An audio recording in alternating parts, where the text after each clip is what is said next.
language, which has been around since the 1800s. So Gene Simmons, love you, rock on. That's it for Special Report. Martha's next.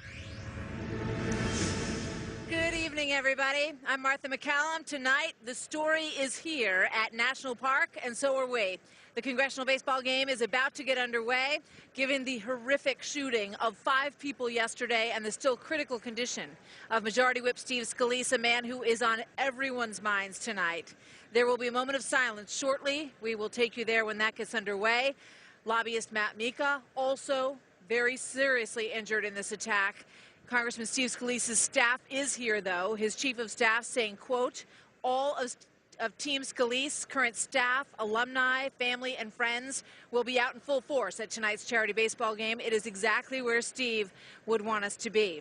So tonight is about a lot of things. It is about baseball. It is about camaraderie and whether there is hope that this act of political violence by a man whose hatred of Republicans led him to attack them while they were practicing baseball on a field in Virginia can possibly lead to greater unity.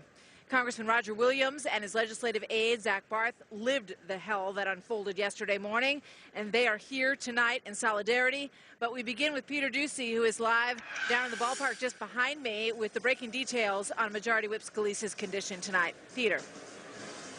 And Martha, in the last few minutes, the Republicans have gone to their dugout. The Democrats have gone to their dugout. Each of those parties, political parties, obviously associated with the colors red and blue. But tonight there's a lot of purple and gold on the field. The Republicans and the Democrats wearing Louisiana State University colors on their uniforms or on their hats to honor their colleague, the Congressman Steve Scalise from Louisiana, who is still 5 miles away tonight at MedStar Hospital, where he still lays critically wounded. His condition has been described as complicated because Scalise needs operations to repair bone damage from the bullet that entered near his right hip, but the bullet also did damage to his internal organs, and those conditions must be addressed first because there's been a lot of internal bleeding that has required multiple blood transfusions. 2 of the other gunshot victims from yesterday's ambush in Alexandria are still in hospitals tonight as well. The Capitol Police officer Crystal Gaynor, who was shot in the ankle, and the Tyson's Food lobbyist Matt Mika, who was shot multiple times and is scheduled for more surgeries tomorrow. And while they recover, the feds are unearthing a lot of new evidence. The FBI said they have a laptop, phone, and camera belonging to the 66-year-old gunman, who is now dead, and they've spent a lot of time going through the white conversion van they believe he's been living in since arriving in Alexandria in March, and say that the 2 weapons found with the gunman, a handgun and a rifle, were legally purchased. But they're still working to trace the trajectory of his shots tonight at a ball field across the river that remains closed. This ballpark, though, open, even though the Nationals are out of town, and there's so much interest in this red versus blue, Democrat versus Republican lawmaker baseball game.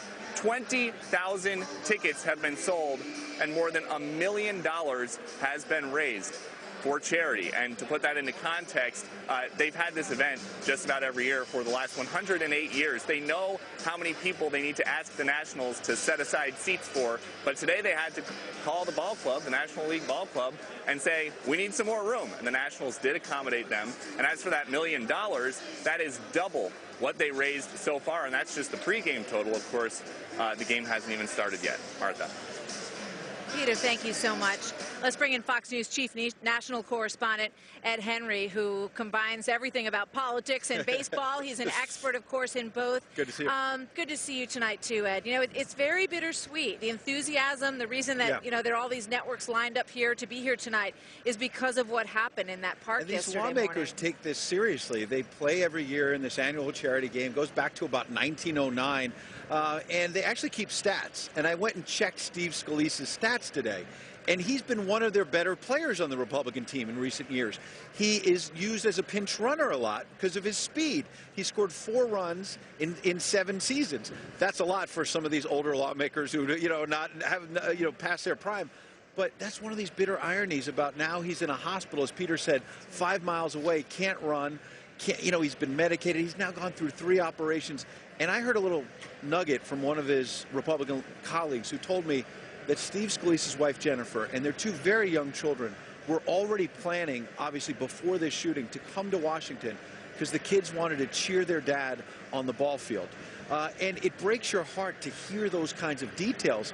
But if there's anything good that comes out of this, what Peter's reporting about 20,000 people that may be here. When I was at Roll Call Newspaper, we sponsored this ball game. We got nowhere near 20,000 people. Steve Scalise is pulling people together. Yeah, he absolutely is. And as you say, he is still in critical condition tonight.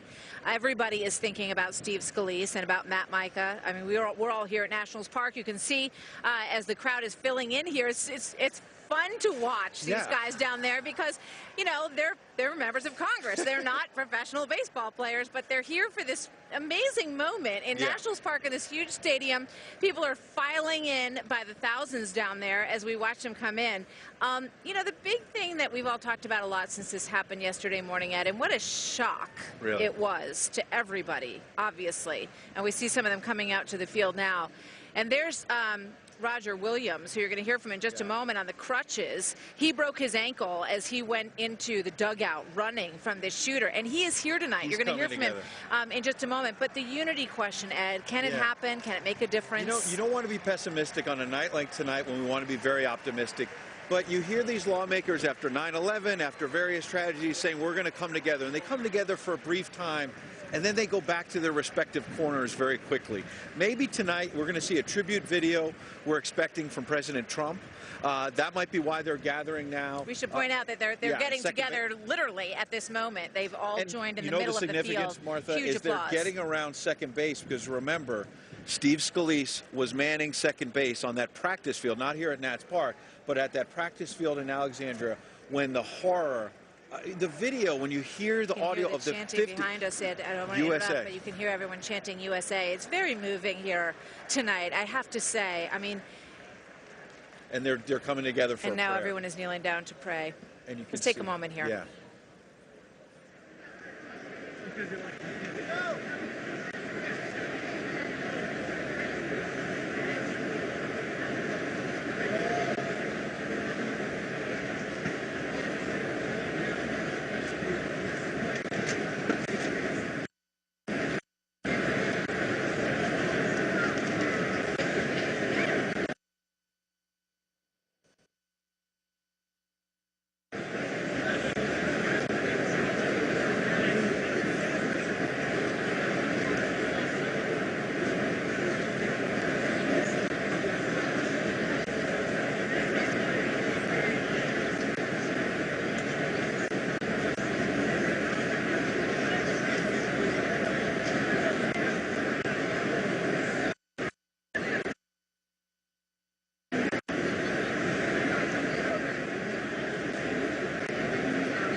Moment of silence, a moment of prayer at second base as we start at Nationals Park this evening.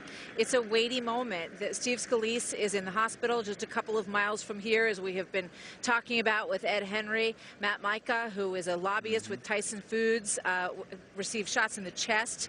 He has undergone at least 2 surgeries and is expected to have more.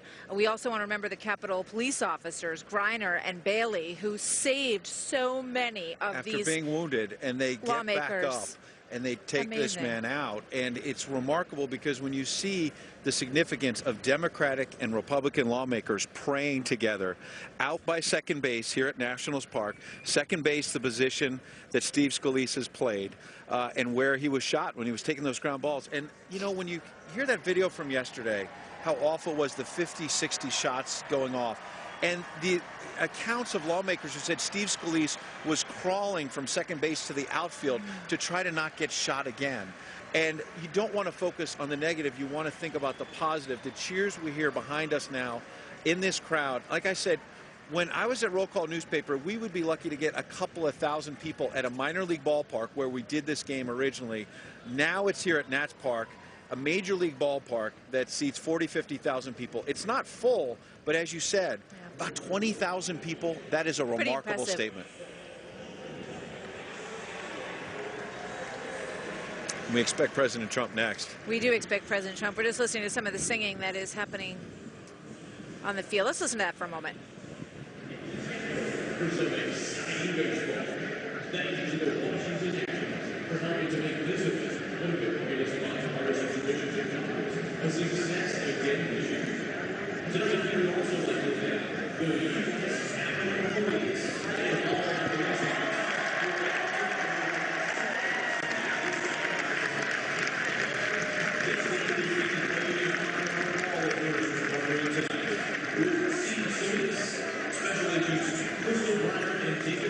You hear the cheers going up from the crowd as we listen to the singing. We listen to we observed the moment of silence just a moment ago. We do expect to hear from President Trump in just a moment. You'll see him on the big screen. He has a message that he wants to convey to this entire group gathered here this evening at Nationals Park on a really momentous day when the country tries to pull together after a horrific attack at a practice yesterday where the GOP was on a field getting ready for this big night tonight, which is a huge tradition. So President Trump in just a moment. Ivanka Trump, we're told, is in the crowd tonight. She is here for the game. And Ed Henry is joining me here as we watch all of this get underway, and they head to their dugouts. They've been practicing for this big moment. They've got a big crowd to watch, Ed. They still want to win the game, but, you know, I spoke to Republican House Majority Leader Kevin McCarthy a few moments ago, and he was saying, you know who I hope wins tonight? America. He says, you know, we like to battle. Each wants bragging rights, the Democrats or the Republicans. But he said, tonight, we just want a close game, and we want people to come together. And you're right. Let's take a step back. It's not just about what happened yesterday. Think about what's happened in the UK and France and the threat of terror all around the world. And we don't know. The FBI, the ATF are still investigating what motivated this shooter yesterday and whether anyone else is involved. Law enforcement believes right now that nobody else was involved. But the country's on edge right now. It's so on edge, you know, and we need a little baseball. We need a little coming together. I've never experienced the kind of anxiety that exists in the country right now. And some people compare it to the late 60s during the Vietnam War, but there's a lot going on, and you can kind of feel a bit of relief tonight. And you have to be impressed with the fact that there was almost no hesitation that this game would indeed go on. It was just, you know, shortly after the attack yesterday that it was announced, and we're going to hear in a moment from Congressman Williams and also from Zach Barth, who's one of his legislative aides. Who and it's a moment for President Trump. These guys are down there with their baseball hats on, and they're ready to go. Well, think about President Trump yesterday in the immediate aftermath of this. He made a bold statement of the White House about unity and coming together. He's faced a lot of criticism for the division in the country right now. Then last night on his birthday, he and the First Lady go to the hospital to visit Steve Scalise, thank the Capitol Police who were there. And as you say, you see Joe Barton, the Republican manager, coming out now. We expect, as you say, with Congressman Williams as well, we expect a video tribute from President Trump in a moment. This is an opportunity for him as well, when you talk about the country on edge, to bring people together. It certainly is, Ed, and we're watching as they kind of get ready to get this underway. And it's, you know, it's a long-running tradition, about 100 years they've been playing this game. They did take a couple of breaks during the Depression and also during the World Wars when these games were not played. There was also a great story about a vote that was happening in the early 1900s, and they couldn't find some of the congressmen in order to get a quorum. So they said, I think they're all over at the ballpark. So somebody ran over to get them and said, come on, you got to come back and vote. And you talk about the heartache from yesterday at this practice field, but I've been to these practice fields with the Democrats and Republicans before, covering it as I covered Congress, and they take it seriously. You know, these are these older members, and they want to be in shape. They want to show their constituents. They want to show their colleagues that they still got it. They might not still have it, but they want to show it. That's the way men are. And they also they let women start playing in the game in the 1990s. I haven't seen any yet this evening, but I'm sure there's some out there. I didn't think you were going to go there, but you went there. Well, you know, I mean, it's just a fact. So, I mean, these guys are just living their childhood dreams So, yeah, right now, and right? they've got the The high uniform. fives. They're getting announced in Nationals Park. You know, it's not difficult to imagine You're why right. they decide that this is something they like to do and that they take very seriously. We just saw a Scalise sign in the stadium there, and boy, we wish him well, and Absolutely. we pray for him, and we hope that his surgery is successful. He's got probably a long road ahead, and it is. 3 surgeries You know, already. the other thing we don't know, you talk about the FBI investigation, Ed, and one of the things that we're going to see, I think, on this, when they go into his social media and his laptop, was he targeting anybody in particular? I mean, Right. this is the majority whip. This is the person who pulls the votes together. And that's a question that's still unanswered. No doubt about it. And, you know, you talk about these lawmakers. We saw Senator Jeff Flake a moment ago. He has the uniform from the Arizona Diamondbacks, his home state. And so you're right. These guys want to have a little bit of glory. They want to wear the Major League uniform. But interesting, as you can see on the chyron right there, Republicans and Democrats coming together to wear caps from LSU. And that's normally the uniform that Steve Scalise wears, hailing from the Bayou State. Indeed it is. And we just saw another Louisiana player down there with an LSU T-shirt, and there's Loudermilk, who is one of the people who has suggested that perhaps members of Congress should be able to be armed in order to protect themselves. So that's something that's going to get a lot of attention. We're going to talk to a couple of members of Congress about that in just a little while. But Loudermilk is one of those who believes that if your home state allows a concealed carry permit, you should be able to carry that privilege with you when you come to Washington. And there's a growing number of these lawmakers in both parties who say they feel like they're sitting ducks right now.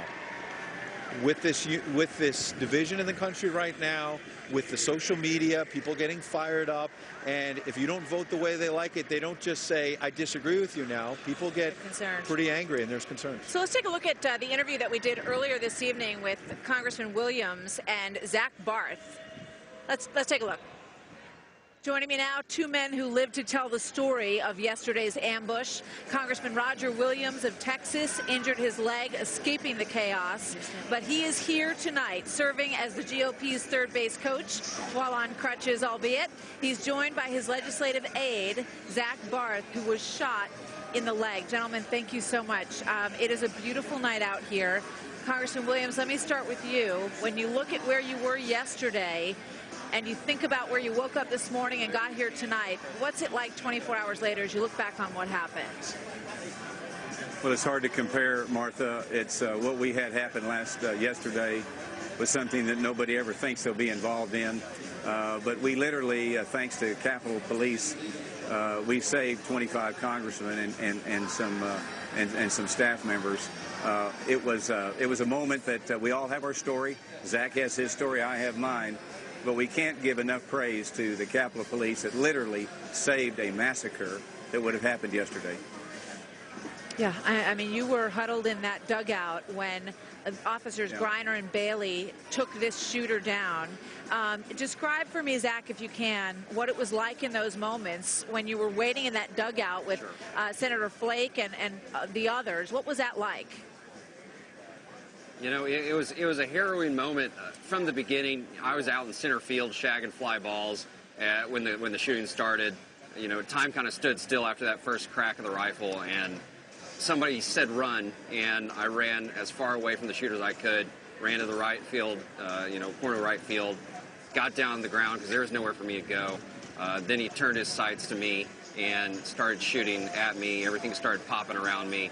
I got struck in the leg, and at that point I decided I wasn't going to be a sitting duck for this guy. I needed to get out of there, so I ran down the first base line, jumped in the dugout, and that's where I met up with Congressman Williams. We grabbed each other. They were here. It was very there's a lot going on, very stressful, but in that moment we knew that the Capitol policemen were there. Agents Greiner and Bailey, they were protecting us, and it was scary. It lasted for about 10 minutes, but we were praying to God, and we had each other, and we were just trying to stay alive. You guys have a bond that will never be broken, I'm sure, all of you who went through this. Congressman Williams, when you learned that this shooter was after specifically Republicans, what went through your mind? And when you woke up this morning, did you think that all of this was just surreal? I thought that, yes, when he said he was looking at Republicans, I don't know that this is a Republican or Democrat issue. This man evidently had a lot of anger. he took it out this way. I think we can work harder in Congress and across the country and dialing down the rhetoric that we sometimes have. And I hope that this game, which had to be played tonight, will begin that process of bipartisanship, loving our country, and agreeing to disagree in the proper way. So I hope this is the beginning of a new era, and I think it needs to be. So this game should have been played, and I'm glad that we're playing it. Zach, when you came to Washington, you're a young man. I'm sure you have a lot of dreams about how things would be here. How do you feel that this has changed you in terms of your outlook for the future? You know, I don't know that it's really changed all that much. I'm still passionate about what I do, the causes I believe in. You know, I'm a public servant, and I come to work every day for the people we represent, and nothing about that's going to change. You know, if anything, it's going to give me, you know, more drive and more fire to do what I love. You're a remarkable young man, and you are very brave, and you're a great sport to be out here tonight after what happened to you last night. And Congressman Williams, you're the coach for the third base, so how's the GOP team going to do tonight? Well, we got a good team. We won last year, as you know, Martha. We got a better team than we had last year. And look, if our pitchers throw strikes and we don't make any errors, I think we'll score runs. And I had somebody ask me today, what's the difference between watching this game tonight, Congressman, as if, say, Yankees and Red Sox? I said it's the same game. It's just in slow motion. And that's what we're going to see tonight.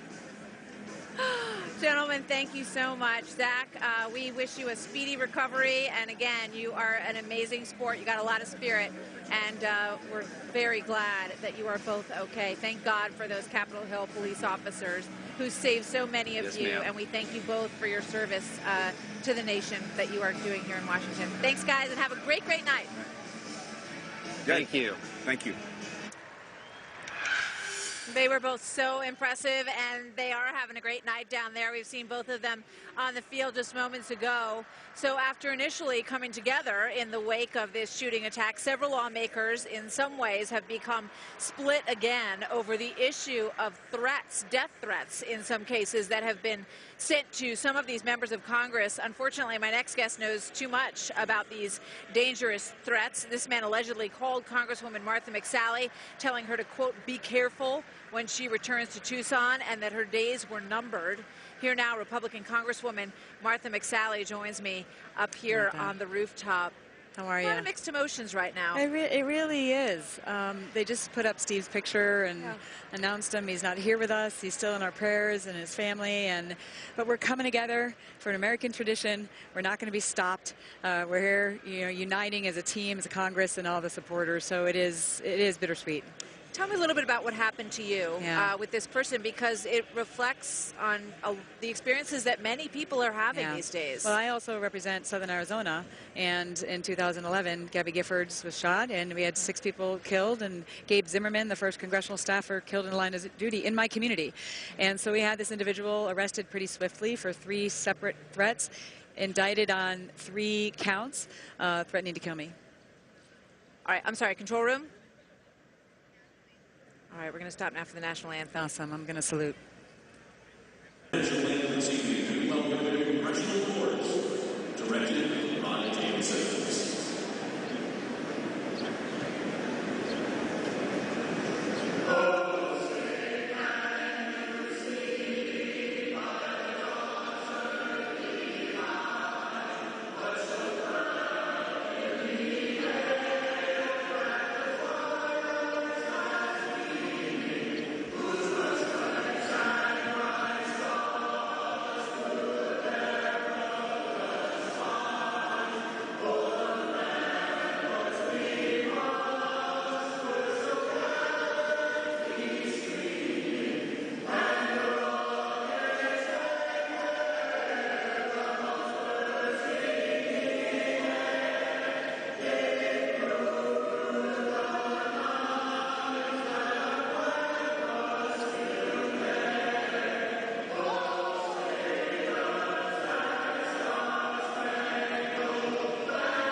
beautiful moment. It is really moving to be here on this spectacular night and to listen to our anthem and to watch all of these members of Congress. You know, Congresswoman McSally is standing here with me, and she was saluting to the flag as a member of our military. Yeah. And we're listening now to this beautiful singing from the field. Tell me a little bit about what that means to you. Well, I wore the uniform for 26 years, and so many of us put our lives on the line, you know, for our freedoms, for that flag. We unite around that flag, and it's just a beautiful moment tonight to also be uniting in this moment behind that flag. It's for those of us who were willing to put our lives on the line, for our Capitol Police who put their lives on the line every day, for Crystal and David who stopped a massacre from happening. Tonight's about uniting around that flag, and I think not just tonight, but tomorrow and beyond.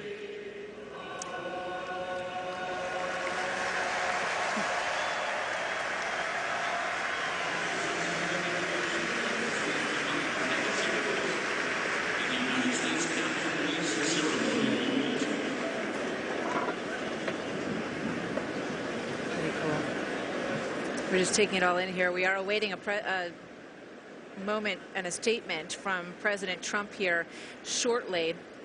You spoke about unity and hoping that it goes on. Yeah. And, you know, you can remember these moments as you look back. Yeah.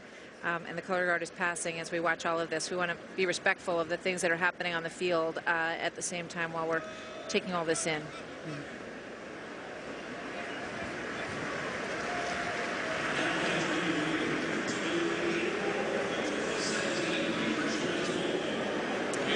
So, Congressman, what happens now, Congresswoman, in terms of unity?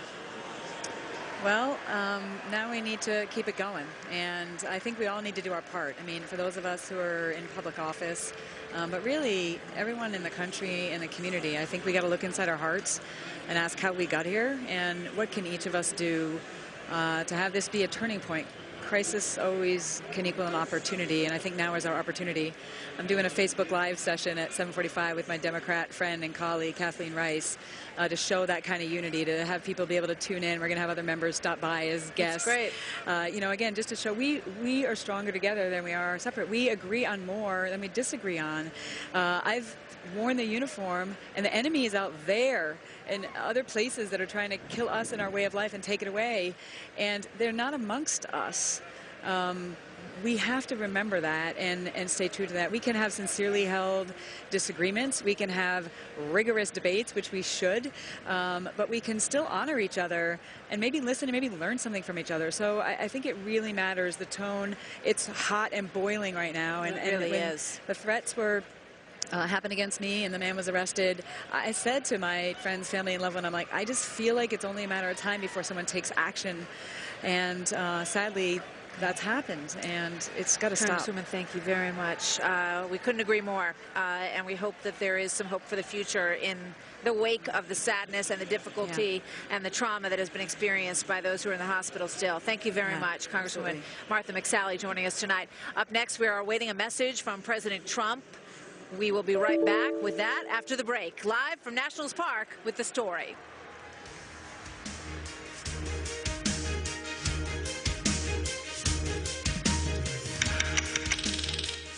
You at home, this is Officer Bailey, who was injured and who took down the shooter, with his officer Griner, who was also working with him at the field. They showed up as soon as the shooting started happening. There's Joe Torre, legendary coach of the New York Yankees, out there with Officer Bailey as he threw out the first pitch. I mean, it is an incredible night here with Major tonight. League Baseball. Now an official with Major League Baseball, so he's representing Major League Baseball out here tonight, showing support for the Capitol Police. These law enforcement officials who stepped up yesterday, they probably saved, as you heard on your program last night, a couple of dozen lawmakers, their lives.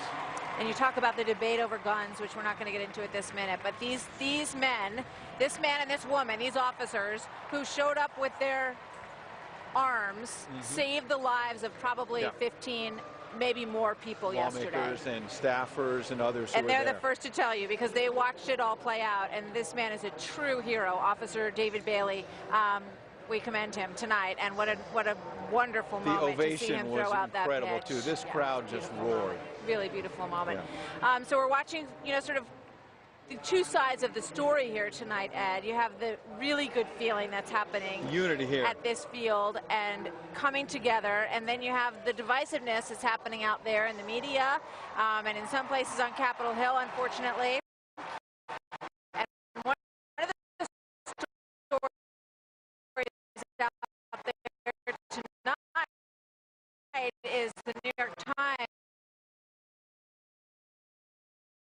that is now backtracking a bit after publishing a debunked conspiracy theory as fact in an editorial piece called America's Lethal Politics. They falsely linked Sarah Palin to the 2011 assassination attempt of Congresswoman Gabby Giffords.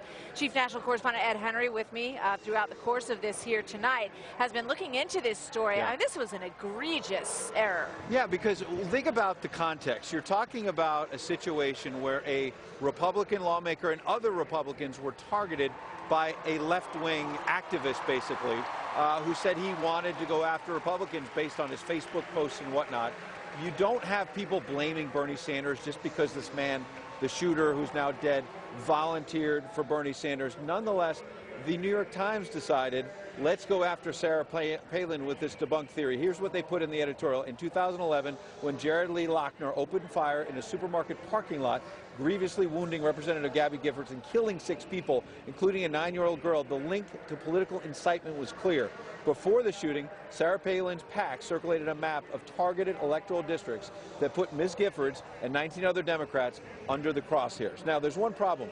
There's zero evidence that Loughner, the shooter in that case, was actually inspired to do any of that shooting, any of that carnage by Sarah Palin. So now a correction from the Times. An earlier version of this editorial incorrectly stated that a link existed between political incitement and the 2011 shooting of Gabby Giffords. In fact, such link was established. The editorial has been updated to clarify that in a map distributed by a PAC before that shooting, electoral districts, not Democratic lawmakers, were depicted beneath stylized crosshairs. So here you have the New York Times that is always so high and mighty about the separation, church and state, between news and editorial, and then basically just getting the facts completely wrong in this editorial and smearing a Republican in Sarah Palin at a time when it was actually a Democrat, basically, who went after these Republicans. And you don't hear a lot of people blaming Bernie Sanders today, but the Times decided, let's go back to 2011 and let's blame Sarah Palin. It's remarkable. It was bad form, to say the very least. Ed, thank you very much.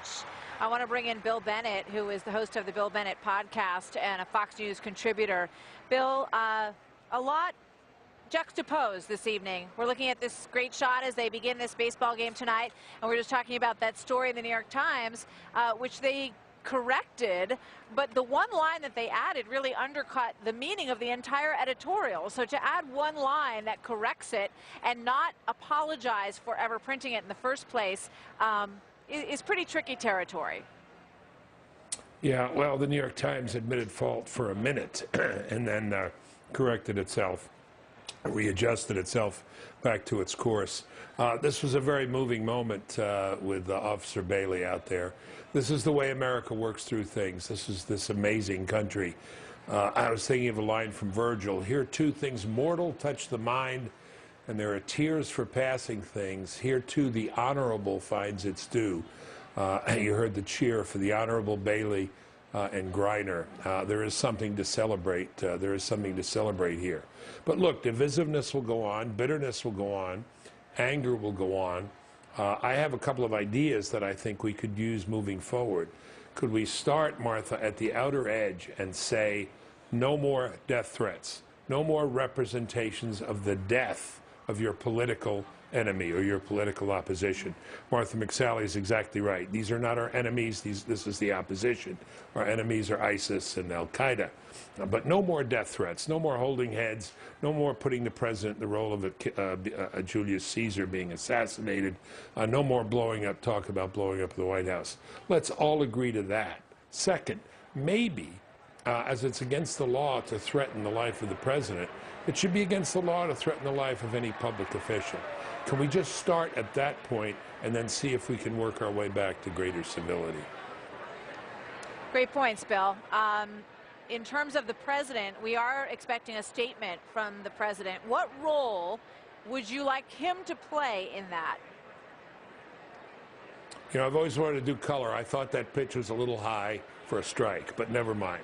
The rules are a little different here tonight. Everybody wants to get in on the baseball game. Here I am, Joe Garagiola. I'm ready to go. The president has been pitch perfect on this whole thing, and it's great to see that video of the president and Steve Scalise, who's a fine congressman and a fine spokesman for American truths and values. I love the way the president went to see him quietly in the hospital. You know, they didn't use the sirens. They stopped at stoplights. Quite remarkable. Good for the president. Very good. Bill Bennett, thank you so much. Good to see you as always tonight, sir. You are welcome. You are welcome. I can stick around a few innings if you want. Yeah, it's going to be great. All right, good. Let us know what you think about the balls and strikes. We'll check back with you. So joining me here at the park, Matt Bennett has worked in the area of gun policy for 17 years, including formerly as communications director for Americans for Gun Safety, and is on the board of Sandy Hook Promise. Matt, good to see you as always. Good to be here. Your thoughts as we watch the game get underway and we reflect on what happened yesterday? Well, you know, unfortunately, in the more than 20 years I've been following this issue, we have these horrible tragedies, and there's never a silver lining in any of these, and anyone who says there is crazy. These are horrific events. However, there can be good that comes of them. If there is a degree of stability, as Bill Bennett was saying, that we get in our elected officials, that's a good thing. What I would like to see is a degree of movement on gun safety. We haven't had a significant gun safety bill signed into law at the federal level since 1994. I think it's about time for that kind of thing. You know, when you look at the cities that have the tougher rules, Washington, D.C., Chicago, and you look at the proliferation of crime in those cities, and that's one of the arguments that people use against more laws. And many people say there are so many laws that we have on the books that we don't enforce. So, you know, is there some middle ground for people who want to have the right to protect themselves and the kind of work that you do? There's no question. Look, there is a Second Amendment right to own a gun. The Supreme Court has ruled. There is no debate about that. And there is plenty that we can do that protects people's rights to own their guns. People can own as many guns as they want, as long as they're law-abiding citizens. What we really need to do is close the two big loopholes that were left in the Brady Act in 1993. That is, you can buy a gun online or at some gun shows, not all, without going through a background check, and that's crazy. Most gun owners think that's nuts, and we got to close those. You think there's any hope, you know, for unity? And we all feel this. I mean, I'm reminded tonight of the game after 9/11 when President Bush threw out that pitch. I mean, that is a moment that none of us will ever forget. But unfortunately, they don't last. They don't, but that kind of cheer gives you a little bit of hope. It's people cheering for the red and the blue team, and that's what America's about. And let's hope that this is a moment where we can turn a corner. I'd like to have a baseball game in the background every night when we do the show. That would be I think fantastic. it's pretty great. Thank you so much, Matt. Good to see you as always. Thanks for being here tonight with us. So President Trump making good on his campaign promises to improve the veteran